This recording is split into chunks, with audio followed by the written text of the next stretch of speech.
ಮಂಗಳೂರಿನಲ್ಲಿ ಅಬ್ದುಲ್ ಹತ್ಯೆ ಪ್ರಕರಣ. ಹುಟ್ಟೂರಿನತ್ತ ರೆಹಮಾನ್ ಮೃತದೇಹ ಶಿಫ್ಟ್. ಕೆಲವೇ ಕ್ಷಣಗಳಲ್ಲಿ ಅಂತ್ಯಕ್ರಿಯೆ. ಕಡಲ ನಗರಿಯಲ್ಲಿ ಖಾಕಿ ಹದ್ದಿನ ಕಣ್ಣು. ಮೇ 30ರ ತನಕ ಕಮಿಷನರೇಟ್ ವ್ಯಾಪ್ತಿಯಲ್ಲಿ ನಿಷೇಧಾಜ್ಞೆ. ಪೊಲೀಸ್ ಆಯುಕ್ತ ಅನುಪಮ್ ಆದೇಶ. ಹಾಸನದಲ್ಲಿ ಇನ್ನೂ ಮುಗಿಯುತ್ತಿಲ್ಲ ಮಳೆ ರಗಳೆ. ವರ್ಷಧಾರೆಗೆ ಕರಗಿ ಬೀಳ್ತಿವೆ ಮನೆ. ಸೂರು ಕಳೆದುಕೊಂಡು ಜನ ಕಂಗಾಲು.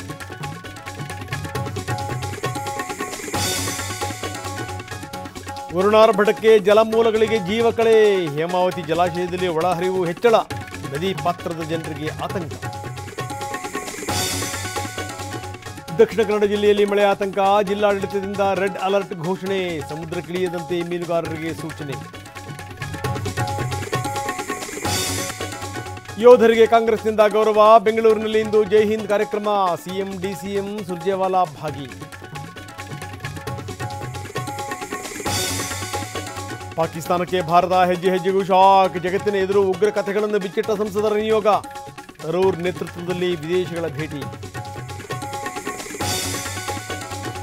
ಗುಲಾಂ ನಬಿ ಆಜಾದ್ ಆರೋಗ್ಯದಲ್ಲಿ ಏರುಪೇರು. ಸೌದಿಯ ರಿಯಾದ್ ಆಸ್ಪತ್ರೆಯಲ್ಲಿ ಚಿಕಿತ್ಸೆ.